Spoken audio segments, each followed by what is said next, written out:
किसान भाइयों और सुनने वाले सभी साथियों, आप सभी को मेरा नमस्कार। आज मैं आप सभी के बीच उर्वरक की शुद्धता जांचने की बहुत ही सरल और घरेलू विधियों के बारे में चर्चा कर रहा हूं। यद्यपि सरकार अपने स्तर पर नकली और मिलावटी उर्वरक की समस्या से निपटने के लिए लगातार सजग रहते हुए कार्रवाई करती है, फिर भी हमारे किसान भाई उर्वरक की खरीदारी करते समय स्वयं बहुत ही सरल और घरेलू विधियों से उर्वरक के शुद्धता की जांच आसानी से कर सकते हैं। सामान्य रूप से खेतों में urea, DAP, muriate of potash, single super phosphate और माइक्रोन्यूट्रिएंट में जिंक सल्फेट का ज़्यादा मात्रा में प्रयोग किया जा रहा है। आइए एक एक उर्वरक के पहचान विधि के बारे में चर्चा करते हैं। सबसे पहले यूरिया। यह सफ़ेद दानेदार और लगभग समान आकार के गोल दाने होते हैं। पानी में पूर्णतया घुलनशील होता है और हाथ से छूने पर बहुत ही शीतल अनुभूति होती है। यूरिया के दाने को गर्म तवे पर रखने पर इसके दाने पिघल जाते हैं और लगातार गर्म करने पर तवे पर कुछ भी अवशेष नहीं बचता। अगर कुछ बचता है तो ये समझ लीजिए कि यूरिया अशुद्ध है। दूसरा प्रमुख रूप से प्रयोग किया जाने वाला उर्वरक डीएपी। इसमें दानेदार सुपर फास्फेट को मिलाकर किसी भी ब्रांड की बोरी में भरकर बाजार में बेचे जाने की संभावना रहती है। यह सख्त, दानेदार, भूरा, काला अथवा बादामी रंग का होता है। इसका दाना हाथ अथवा नाखून से आसानी से नहीं टूटता है और अगर टूटता है तो अंदर भी वही कलर होता है जो कि बाहर से दिखाई पड़ता है। डीएपी के दाने को गर्म तवे पर रखने पर इसके दाने फूल जाते हैं।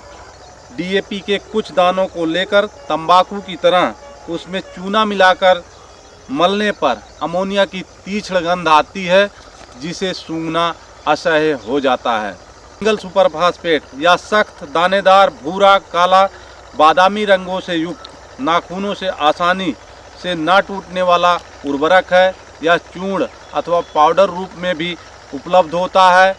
ये दानेदार उर्वरक की मिलावट बहुधा डीएपी या एनपीके मिक्सचर उर्वरक के साथ किए जाने की ज़्यादा संभावना रहती है। इस दानेदार उर्वरक को यदि गर्म तवे पर रखा जाए तो इसके दाने फूलते नहीं हैं, जबकि डीएपी या कॉम्प्लेक्स एनपीके कॉम्प्लेक्स के दाने फूल जाते हैं। इससे इसकी पहचान आसानी से की जा सकती है।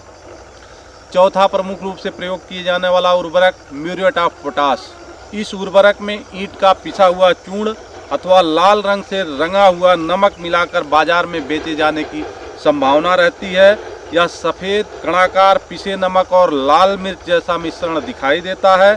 नम करने पर इसके कण आपस में चिपकते नहीं हैं और पानी में घोलने पर उर्वरक का लाल भाग ऊपर तैरता है।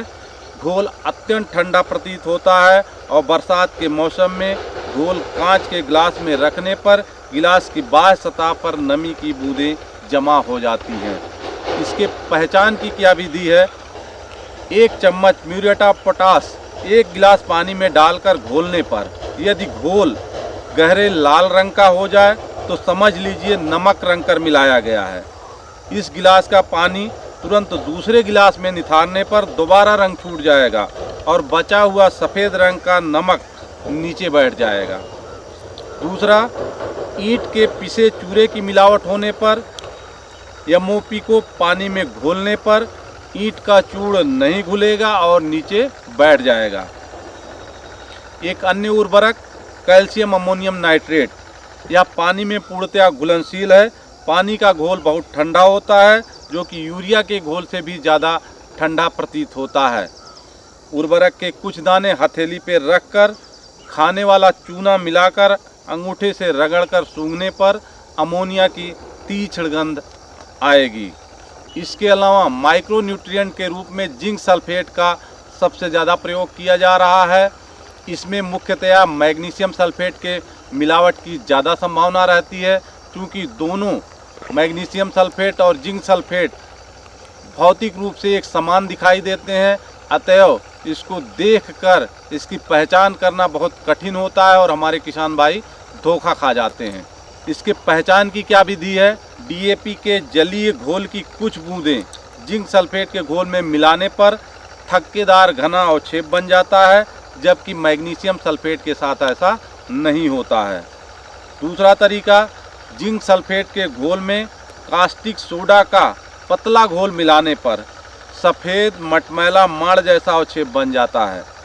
फिर इसमें यदि गाढ़ा कास्टिक सोडा का घोल मिलाया जाए तो अवक्षेप पूर्णतया घुल जाता है, जबकि जिंक सल्फेट की जगह मैग्नीशियम सल्फेट है तो अवक्षेप नहीं घुलेगा।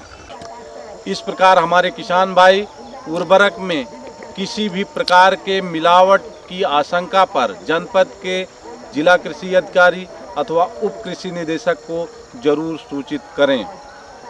अतएव हमारे किसान भाई उर्वरक जांच की विभिन्न विधियों से उसकी शुद्धता की जांच करते हुए सही समय पर सही विधि का प्रयोग करते हुए मिट्टी जांच के आधार पर संतुलित मात्रा में कम से कम रासायनिक उर्वरक का प्रयोग करें और आवश्यकता से अधिक मात्रा में रासायनिक उर्वरक का प्रयोग ना करें, जिससे उनकी उत्पादन लागत कम से कम होगी और हमारे किसान भाई अच्छी गुणवत्ता का अधिकतम फसल उत्पाद प्राप्त कर सकेंगे।